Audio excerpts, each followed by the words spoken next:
Merkel Media. What does the goddamn line say? Do not use gendered language. Then what? I'll be arrested, put in airport jail? Look, you're going completely side Club, and you ain't in it. How dare you?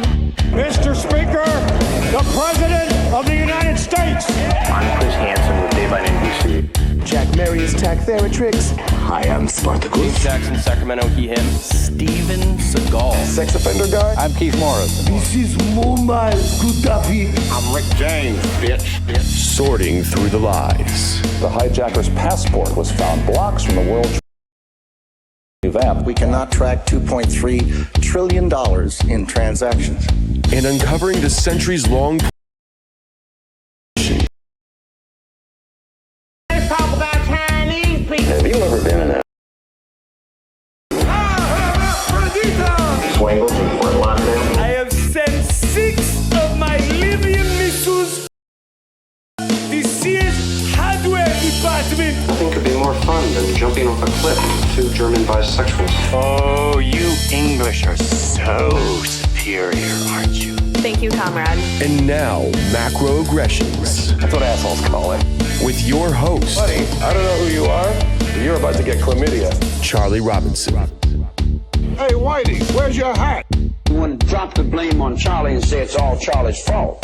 He was a retard. I get some goddamn diuretic.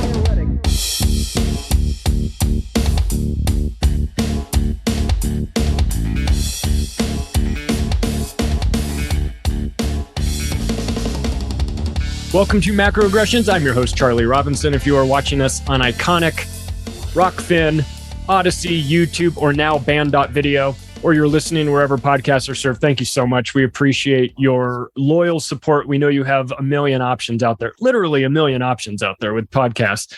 So to spend your time with us, we really do appreciate it. We couldn't do the show without the amazing support of our sponsors. My Patriot Supply has been nice enough to build a landing page for us.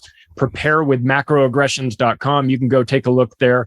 They've got 4-week supplies of food, 3-month supply of food. They've got all kinds of other products, anything that you need from water purification, air purification, seeds, survival coffee. I'm not even really sure what survival coffee is. I consider all coffee to be survival coffee, but apparently they've got stuff that'll last you for 25 years. So if you are interested and you are trying to be proactive in this situation instead of reactive, then I would suggest at least start thinking about this stuff, whether you do it through my sponsor or you just buy extra food at the store, whatever you want to do.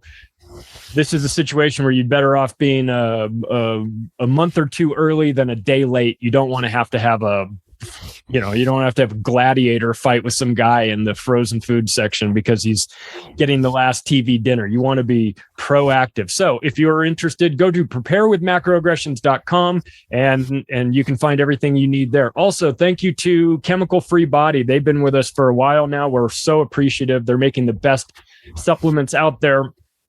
I've been taking the Green 85 ever since Tim James got me on the program. So if you are interested, go to chemicalfreebody.com/macro. You can see the page that they put together for us. There's a little 2-minute video in there of my results after he put me on the 90-day toxin and gut and detox cleanse that really leaned me out in a great way. So if you are interested in trying to improve your health, or you're just interested in reading more about it, go to chemicalfreebody.com. Use the promo code MACRO on your way out to save yourself some money.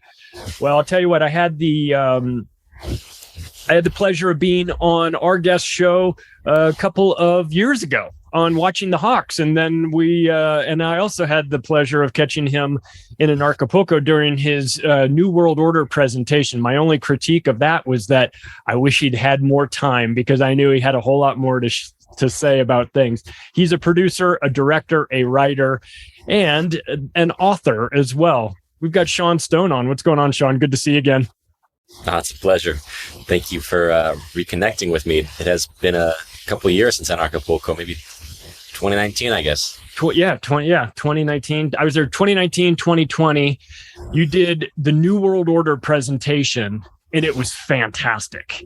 And and I know a lot of the stuff, but not everything. And you opened my eyes to this. You were talking about your book, New World Order: A Strategy for Imperialism, and it really kind of got me thinking that maybe we haven't been as detached from British rule as we might have been led to believe, that maybe there is some sort of capture that happened after we broke away from the Brits.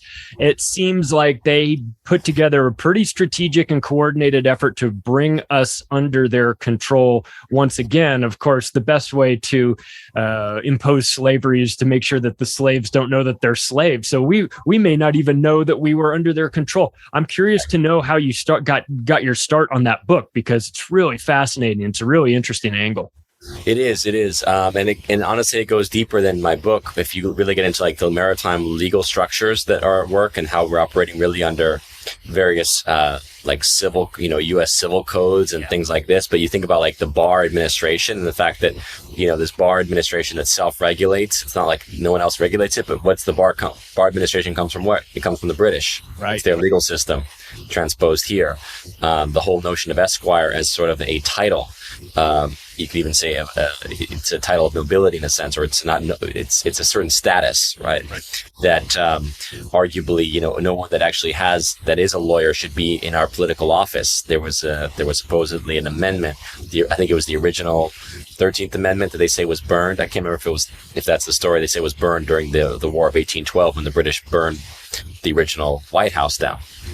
And that was basically to hide the fact that yes, originally you were not supposed to have a title as far as like a lawyer has an esquire title and to be able to serve in political office. So, and yet they're almost all lawyers. Yeah, well, exactly. A lot of lawyers in there.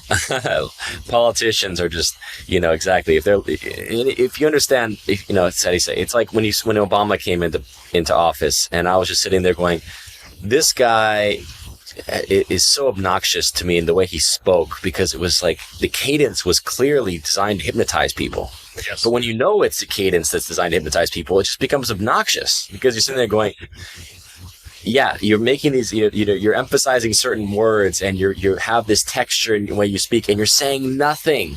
You're literally saying nothing, but the way that you say it just sounds so eloquent that people just nod and go, well, isn't he eloquent?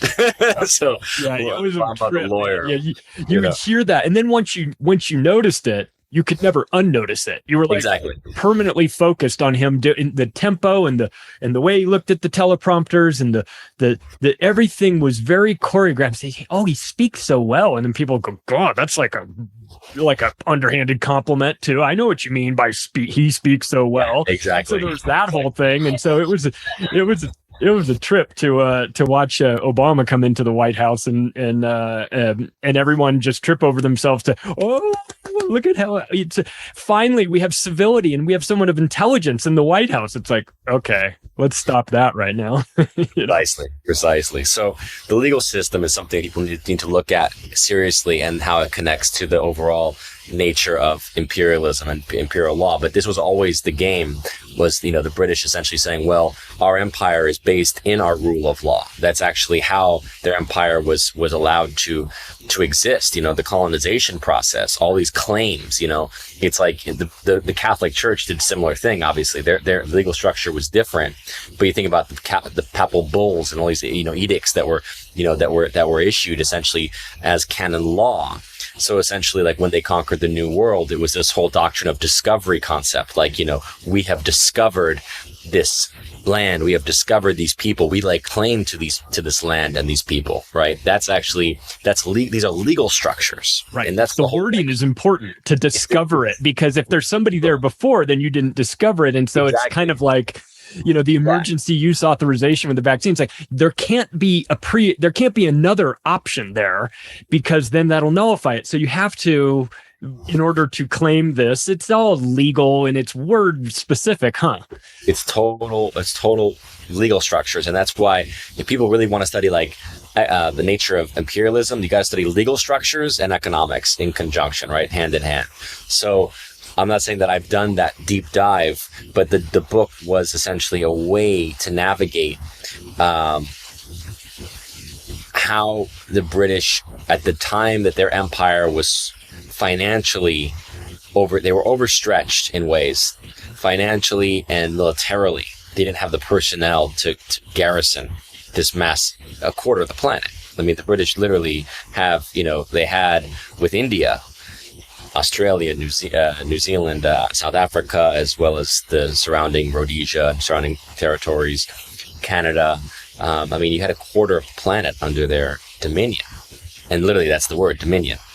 Yeah, so it is, isn't it? That's the word. Have, and that means something. That's a special word.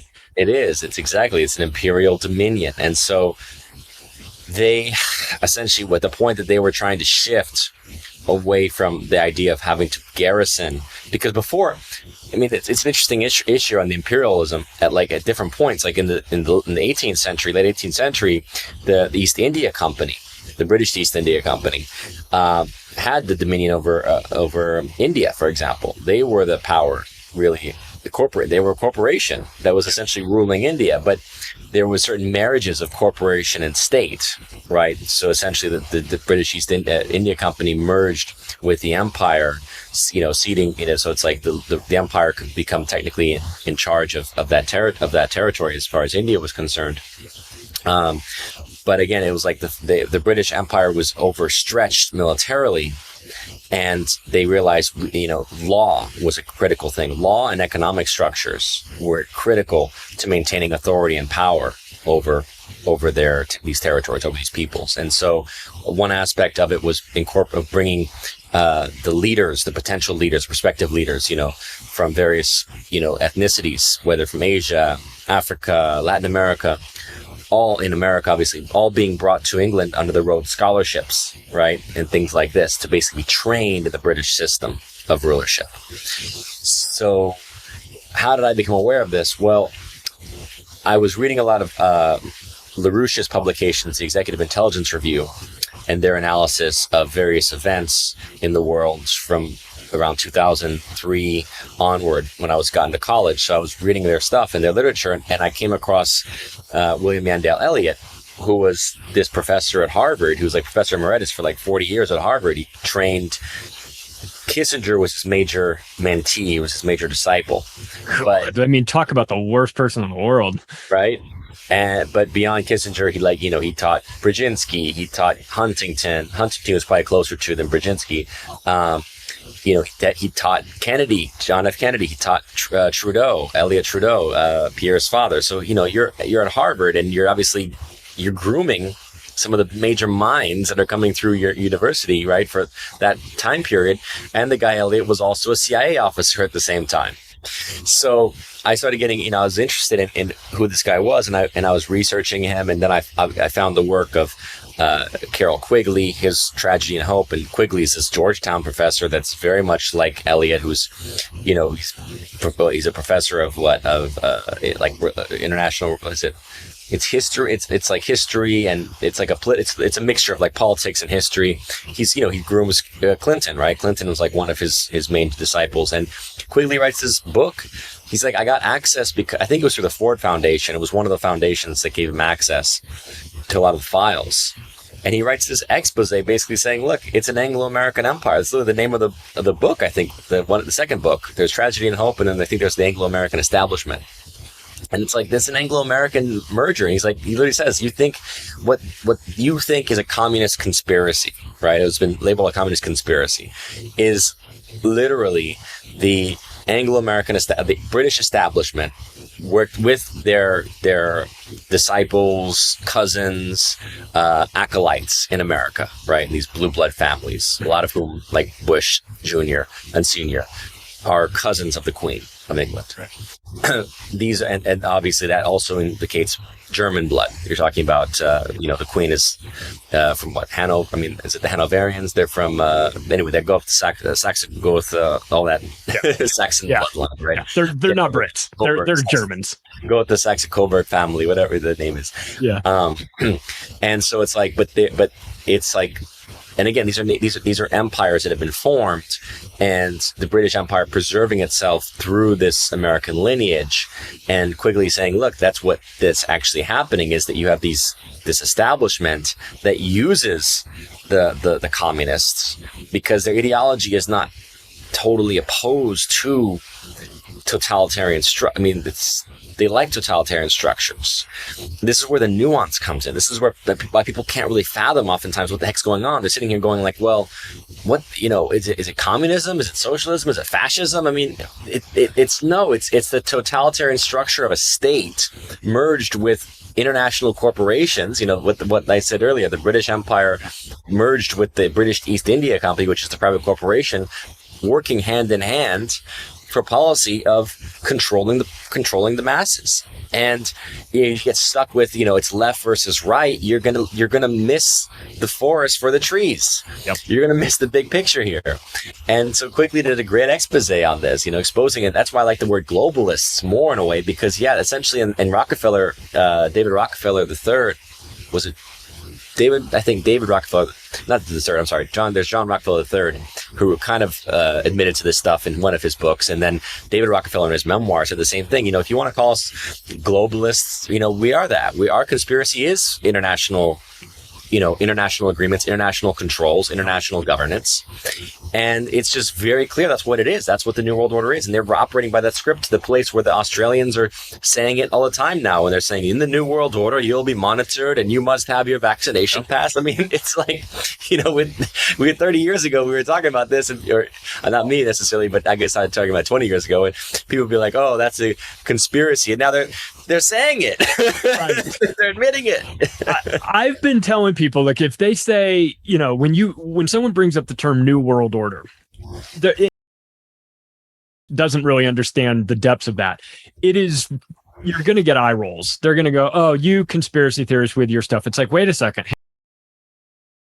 The New World Order. They call themselves that. They came up with this term. This isn't me. I mean, would you like me to show you videos of George H.W. Bush referring to the New World Order 200 times during his 4 years in office? Kissinger, all of these guys. It's not accidental. It's like a franchise, Australia or Canada or South Africa or whatever. They franchised out this line of thinking, and they are part of the New World Order. And of course, it's been crystal clear since COVID rolls out, and you've got Scott Morrison's and Jacinda Ardern's and Justin Trudeau's and all of these puppets that are out there saying the same thing, getting hung out to dry, making comments that should rightly get them hanged, but they're saying them anyway because they're damned if they do and damned if they don't. I mean, they have to play along with it. And I thought it was interesting. A topic came up I wasn't aware of, but I'm sure a lot of people were, years ago, where you find this clip of Justin Trudeau being sworn in as Prime Minister of Canada, and he is pledging his allegiance to the Queen. Yeah. And I thought, okay, well, that's what you do, I guess, when you are... No, people don't understand. It's the British Commonwealth. And this is what people don't. This is what we talk. I talked about this years ago on my show, and obviously refer to this in the New World Order book. Australia, Canada, they're still Commonwealth countries. The Queen is still the sovereign over those countries. You see, they never had their Declaration of Independence. No, they just have such a perception that they have freedom, but in actuality, they have ties. There's, these parliamentary systems oftentimes are, man, it's like, look at what happened during the French Revolution. That's a fascinating era to study, because you have like genuine populist revolts, but fomented by essentially partly by the British imperialists, Bentham and company, writing literally pushing the Jacobins, pushing this revolution against the king. But the king's cousin, d'Orléans, who's basically third in line to the throne, is also financing a huge amount of the revolutionary activity. And all through that time period, they were trying to figure out, well, what does it look like? If you get rid of the king, right? Where's the power going to be after that? And the nobles didn't just disappear. I mean, there were the more radicals that said we should get rid of all titles of nobility, and that worked for some time. They actually were taking away titles of nobility. They were trying to sort of democratize it, make it more of a populist conception of parliament, but they couldn't ever get to that American Revolution moment of saying we need a system where it's checks and balances between two houses of Congress, a president, an executive branch, a judiciary separated. They couldn't quite get to that moment. And so you've had now the Fifth Republic going on, and I think the current French administration is the Fifth Republic, so-called, because they just had one republic after another. And to this place now where it's like, you look at France and it's basically socialist. It's basically a socialist country where you talk to people, and you see the immigrants that come here, they're like, well, you can't advance in France. You're either old money, and you're entrenched and you're tied to these big corporations or global corporations, and you're set, or you're basically a minion within the bureaucracy of these corporations and this bureaucratic state. There's really very, very little advancement, and wealth, as far as wealth goes. Right. And they tax the hell out of you. And if you look at a lot of the European countries, it's very similar situations where you just don't have a true Republican spirit and ethos of, let's say capitalism and free markets. And I mean, of course, it's like, yeah, there's their hyperbole. Sure, we grew the biggest middle class in the world until China now, based on principles, these principles. Right. So you can't, it's like, but because of what happened, I think, in the last couple decades, where they turned the American dream of your own home into this Ponzi scheme that essentially bankrupted and not just bankrupted, let's say just depleted a lot of people's wealth and a lot of the middle class's homes and, access to wealth and credit lines and things like this, right? So because of what happened, and since then, even bigger transitions from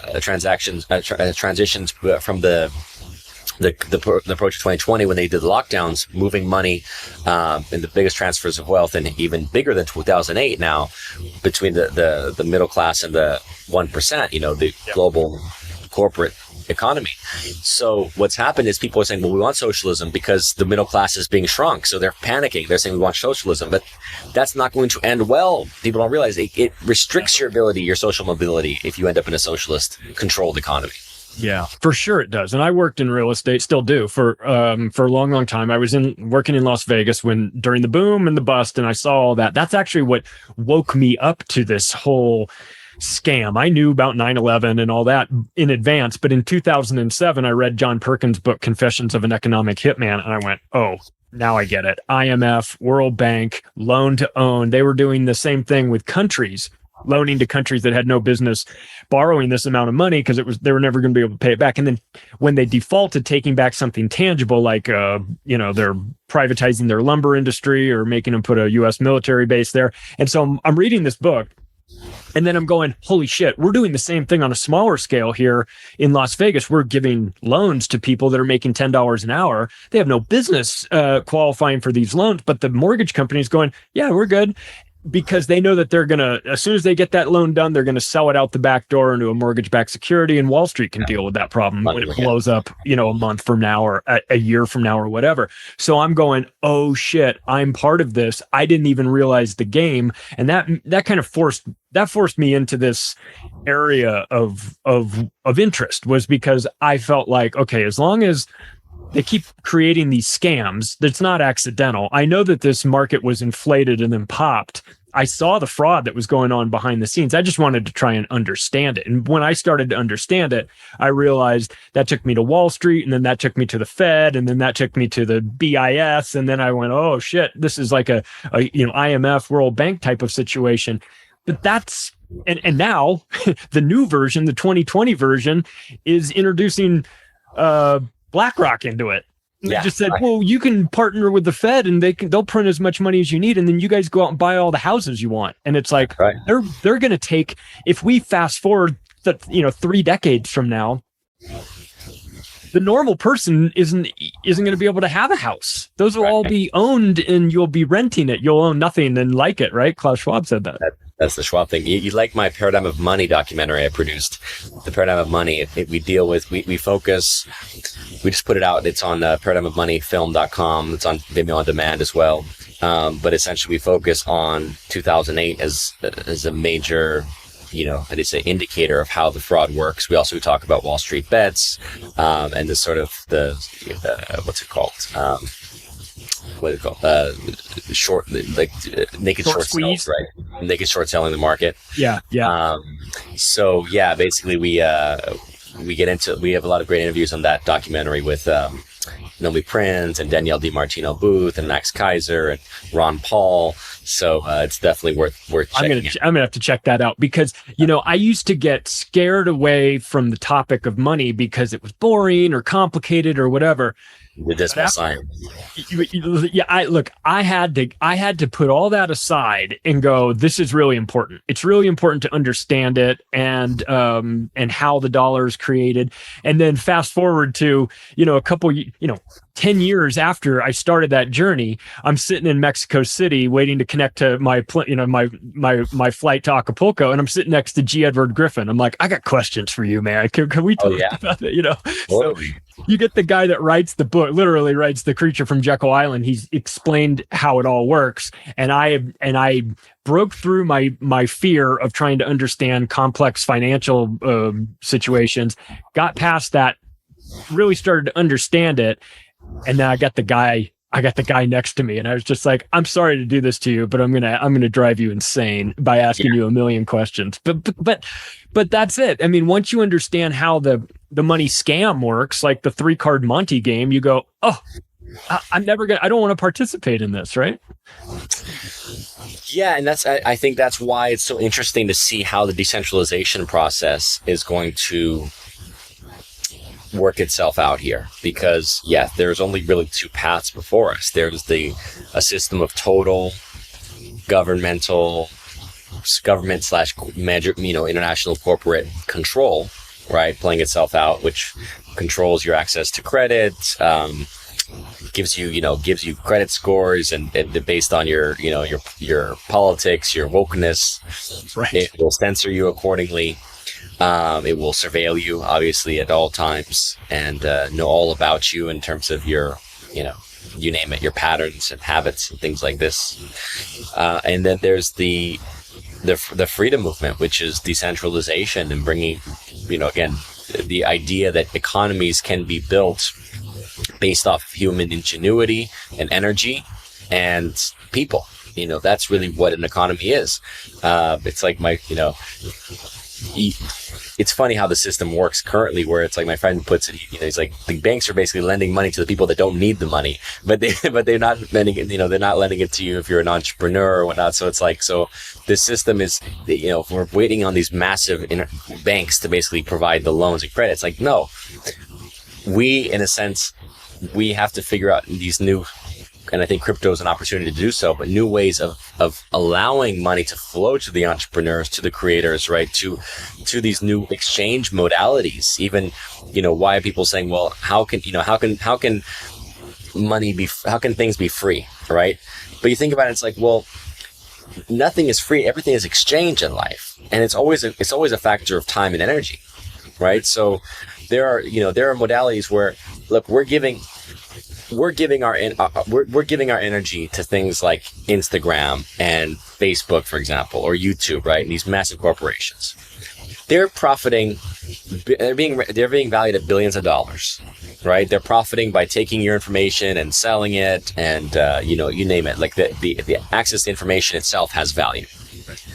So if we're the ones putting the energy, putting the time, making the corporation rich, why is it that there's no model by which we should share in that revenue? Right. No, instead we get deplatformed, we get demonetized, we get all of that stuff. And it's really frustrating. That's one of the things that I've liked about the Anarchapulco conference, is that, of course, there's this anarchy component to it, and people fixate on that. But there's the health and wellness, and then also crypto. And really, what the point that Jeff is sort of building there is, parallel systems or alternative systems. And you know, a lot of people get focused on like, well, if you don't like the system, then try and fix it. It's like, no, the system is built in a way that is designed to not service us at all. Why don't we build a parallel system that's better than it? And then let's just have this contest to see whose idea is better. And if my idea is better, then I'll pull off people from the old system to this new way of thinking, and the old system will die. That, I think that's the most reasonable and logical way to do this. Right? So it's literally, we're seeing it, I believe, physically by the transfer of energy, which is human beings, right? Human capital leaving states like, you know, Democrat states, Democrat cities, going to free states like Florida, right?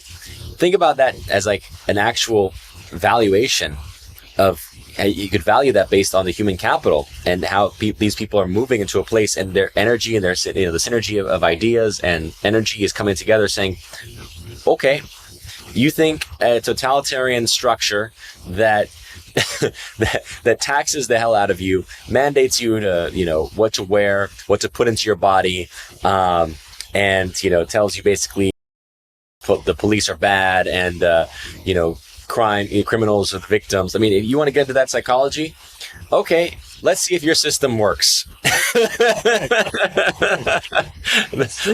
We're going to prove it, you know, and we're going to go to the free, you know, we're going to create a free, we have a freer society, more open, literally an open society, not Soros one, open society where he controls it. No, like actual genuine openness, exchange, and let's see who prevails here. Yeah. What do you think? You obviously come from a family that's deeply involved in media, movies, things like that. What's the role of this? What's the role of movies and media moving forward? Because it seems like the mainstream, seems like the mainstream media has been captured. They've been captured. They are captured. But we're starting to see the movie industry too get into a situation where they're going woke. And is Hollywood slow? Are they slow to react to this? Are they trying to pacify some people by going woke and see, or is that eventually just going to get pushed aside because at its core, Hollywood is about making money?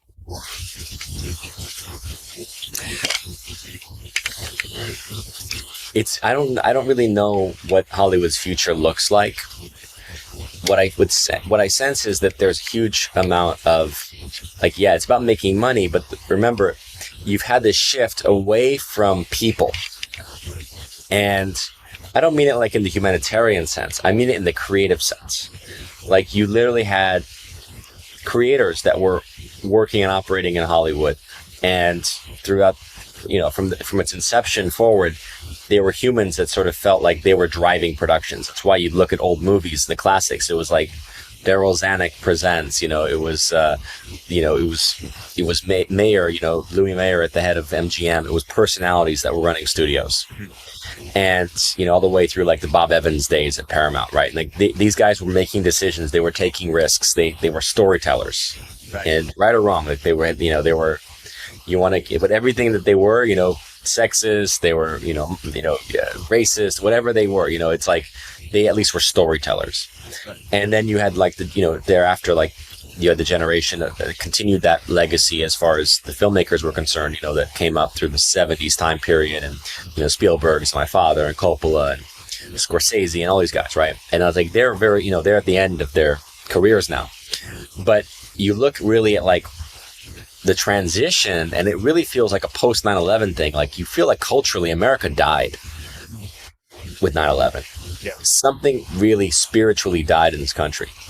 And it's not to say that there isn't talent and there aren't ideas. It's just, 9/11 was like a spiritual shift into this matrix where big tech, it really was the dawn of the digital age as far as we're concerned, right? The internet, the birth of the internet, the Windows, all these concepts. So people were moving to digital structures, and simultaneously it was as though there was some authenticity that was lost in this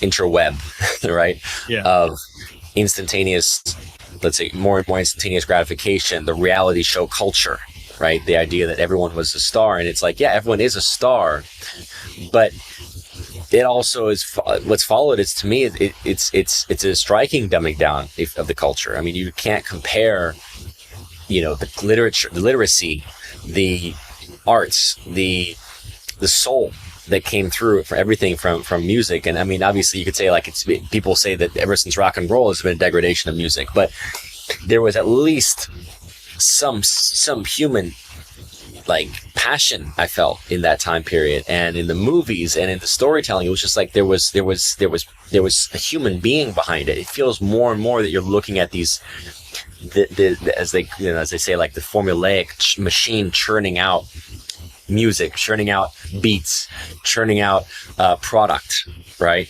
Churning out TV shows as just addictive patterns to get people hooked into, without necessarily the vision. So that's why it feels like there are very few visionaries when it comes to the creative spaces now. Even though there are many talented people, but it's like, it's more about the product. It's more about the idea of them being a product and a franchise than it is like an actual genuine creative spirit who can actually speak and think for themselves. And so because of that corporate control, and we've been seeing it for it's been there for decades, but it's gotten more and more invasive to the place where people have been literally censored. I mean, I remember, before the censorship around the vax and stuff, it was like Nick Cannon was censored, and they dropped him from a contract because he said something that they construed as anti-Semitic. Look at Whoopi Goldberg right now. It's like the left will eat each other. It's not like the left is a consolidated thing. It's like the French Revolution. The left will literally cannibalize itself. They'll cut off each other's heads in the process. Oh, you're not woke enough. You're not this enough. You're not LGBTQ enough. You're not pro-Israel enough. Whatever it is, like they will cannibalize each other. So it's like that's not a way of life. It's not a way of creativity. It's not a way to evolve thought. It's not a way of like creating if we're talking about unification of like spirit, these are the most divisive people in the world, because these corporations thrive off of that. They thrive off of the cancel culture and the fear of that's created by being canceled, and morality clauses in contracts. I mean, think about that. Right. What kind of free society has a morality clause saying if you create a controversy, we can fire you? Right. It seems like a lot of the creatives that are doing real good work, they've left. They've migrated. They've taken an objective look at Hollywood. They've said, whether you're a comedian like Joe Rogan, Tom Segura, and these guys, and they say we're off, we're going to Austin, or whether you're Lex Friedman or somebody, or Tim Dillon, you're saying, I can't do what I used to do in that cesspool in Hollywood, for better or worse. I mean, I lived in LA forever, went to USC, and so I'm familiar with Hollywood. It was never the best place, in terms of like, there's a lot of bad habits and a lot of bad I say bad actors, but I mean like bad personalities in there. But it was producing tremendous content, and so people sort of dealt with it. Now it's like you said, I mean, we're getting Ice Age 4, and we're getting all these reboot movies nobody's watching, nobody cares, and it seems like they've just stifled the creativity there and have forced people to go look somewhere else. So now we've got this new era of content creators, independent filmmakers, podcast creators, comedians, all these people. They're being forced to like pack up their bags and go governor shopping and find themselves a state that is more appealing for actually, they want the freedom to express themselves however they want without the insane repercussions of the woke mob coming after them. So they set up shop in places like Texas and Florida. I mean, this could be actually a golden age for guys like you that come in and like create amazing content, and you don't even necessarily have to compete with Hollywood anymore like you used to, because people are kind of looking at Hollywood and going, ugh, I don't want that stuff. I want the realness. I want real real stories. I want real documentary series. I want real movies. I want all that stuff. I want real podcasts. I want to hear these people. So we're being forced to break away, kind of like what American did with the British Empire back in the old days. You say, I can't be who I want to be here. I have to go somewhere else to be who I want to be. And then that leads to something else. So we're in sort of like a new era of creation that's being forced upon us. And I personally think, as frustrating as this is, the deplatforming, the demonetization, the shittiness from Hollywood and the mainstream media and all that, I think it's going to I think in the long run, it'll be better for us because it forced us off of that, out of that paradigm and into creating our own world. And I think that we'll be better for that in the long run. I think it creates resiliency. I mean, that's the truth. It's like, this requires resiliency. It requires something that's, it's difficult. It's a difficult time because a lot of people are being forced to do these things, right? To take a shot if they want to, especially in other countries. I mean, I feel really bad for places like France and other countries that are just ridiculous in terms of their policies. But it creates resiliencies for those that say, okay, you know what? I'm done with this system. I'm moving my energy into something new. I want my sovereignty. Because I always say, look, people don't realize what they're surrendering when they're allowing someone to put something into their body. The body is no longer yours. Right. It's literally that simple. If someone can put something into your body, it's not your body. Yeah. And I've talked to, I've said, listen, if we get to a point where you put enough of these non-human particles into your body, at what point, where's the delineation where you become technically no longer human? And if you're no longer human, do you have rights? Can somebody own you like the way they own a dog? Can somebody, like what are we doing here? Like we're funny, real slippery. The patenting of this stuff is clear, because they're literally modified organism by with this mRNA technology, right? Right. RNA in our body.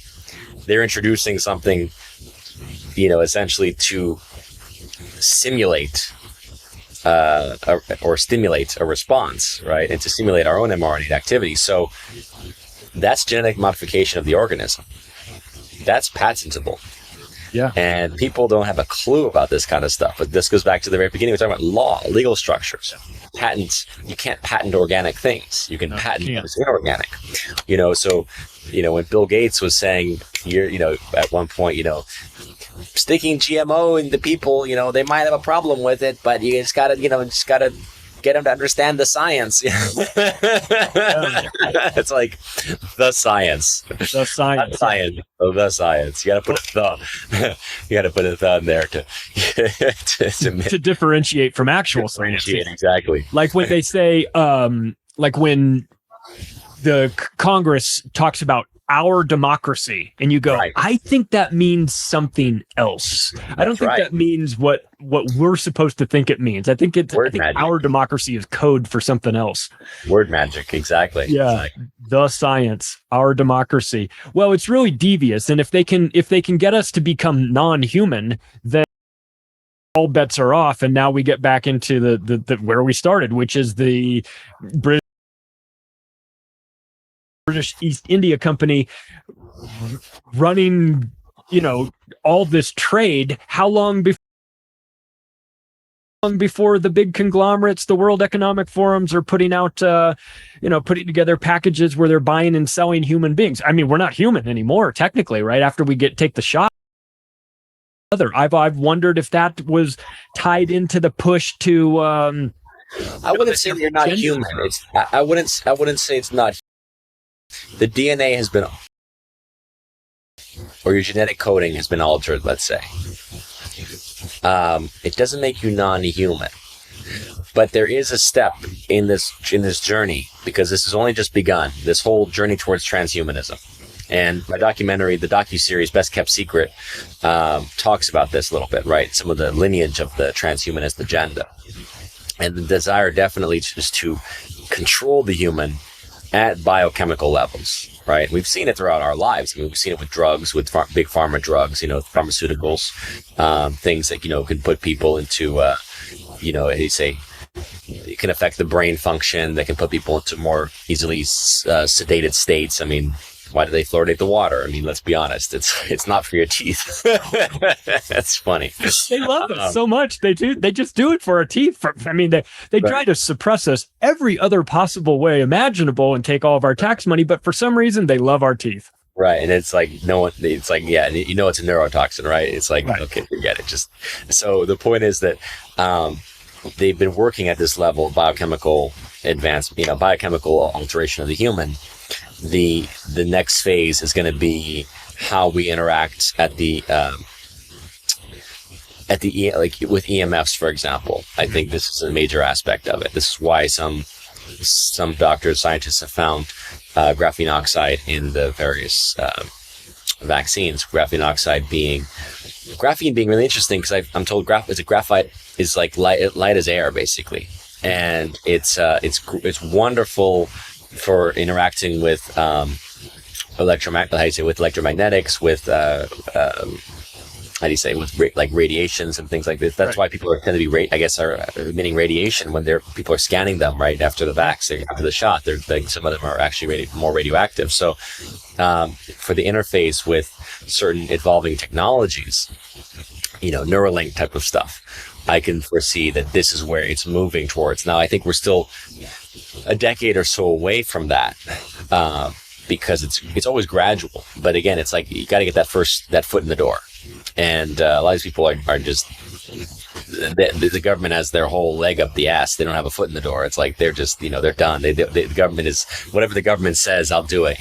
Yeah. It's give me that next booster. Give me that next chip. If the government said, hey, or Amazon said, hey, you can't work for us without a chip. These people, I'm sure, would just be like, sure. You've already gone down this path. Yeah. So it's not that we're non-human yet, but it's the journey. It's like when you walk around, you see people walking around with the masks, and it's just they'll never take them off. Yeah, they'll never take them off. Where it's going, and if you have a conversation with some normie and you say, "Listen, this is where they want to take this is transhumanism," they'll go, "Get out of here with that." And you go, "No, hang on a second. The World Economic Forum is talking about the fourth industrial revolution. The fourth industrial revolution is the blending of man with machine into transhuman. It's not a conspiracy theory. It's a conspiracy fact. There, you can literally go to their website, weforum.org, and read all about their desires for transhumanism. They don't say it's going to be a bad thing. Obviously, it's this great sales pitch. You're working on a new project called Dark Star, right? Is that transhumanism? Are we talking about stuff there? Is that going to happen? How do you about Dark Star? I just saw it on IMDb. It says that you're working on it. Really? That's so funny. It says it's in pre-production. I mean, I don't know. Dark Star, we're a little ways off from Dark Star, but Dark Star would deal with, it does deal with the transhuman thing to a certain extent. And I was working on this, before the pandemic started, but let's just say the threat of machines, of the machine takeover, the AI takeover, it's not that much a takeover. It's like it's always been there. That's my intuition on it. The AI has always been there. It's as I mentioned, the Bets Kept Secret docuseries, we talk about the Archons. And the Archons are very much like an artificial intelligence that have sort of been trying to co-opt the human at different levels for eons, let's say. And I think that's kind of, if you think about like the dark, like what is the satanic force? The satanic force to me is that which is not, it's not connected to creation anymore, to spirit, right? Like it's not an organic thing. Mm-hmm. It's truly in opposition to it, because what is, everything in the natural organic world has like a fit in terms of the rhythm, right? And somewhere in the food chain, it fits. This evil is something not really in the organic world. It's like its appetite is so vast, it just wants to ape, imitate, absorb, replicate, and essentially hijack the system, the organic God-given world. So I see this AI as like this ancient archetype, or perhaps a real thing, but of a darkness that is trying to hack life. If you put it like that, it's trying to figure out life and what is this power that comes through the breath that gives us life, the semen, and meaning the womb that gives birth. Like, what is this magical thing that gives life? And it's like the AI is like that dark force. It's like, I want to understand it and control it and and figure out essentially God's, how do you say, to get control of God's universe by hacking it. But it's like it can't figure it out. Is it missing the spirituality component to it? Missing spirit. So it'll do everything it can to tempt you away from the natural organic universe. And that's what they've been doing for the last 100+ years, especially hardcore, with the inventions of the synthetics and the chemicals. And it's like, let's modify the crops. Let's modify the pesticides, rather than using, organic things. I mean, I was watching Fantastic Fungi, and it's like you can use mushrooms and things like this to do natural, pesticide and fertilization processes. Just using mushrooms. Like, there's but you can't patent them. The organic world, and that's the thing exactly. So it's kind of about this issue about patenting, control. Control. This is that dark side, and it's within it's within us too. Somehow it's that AI programming. It's like the reptilian brain. It's just swallow, just absorb, just eat, just strike first, and don't have faith and trust, which is connection to spirit. So humans are this bridge, in a sense, between the dark and the light. We're actually the bridge. We're the battleground, because we're the ones that can choose. Do we operate from fear and desire for control to feel safe and to feel secure, or can we actually step into faith and trust and surrender to that faith and that higher power to say we don't need to be in control? We surrender control to the light, whatever, to work for its for the best interest of all. Can you surrender to that? So that's really why we are the battleground. We have the choice. That it's about control, right? And these people, these entities or whatever, this force wants control.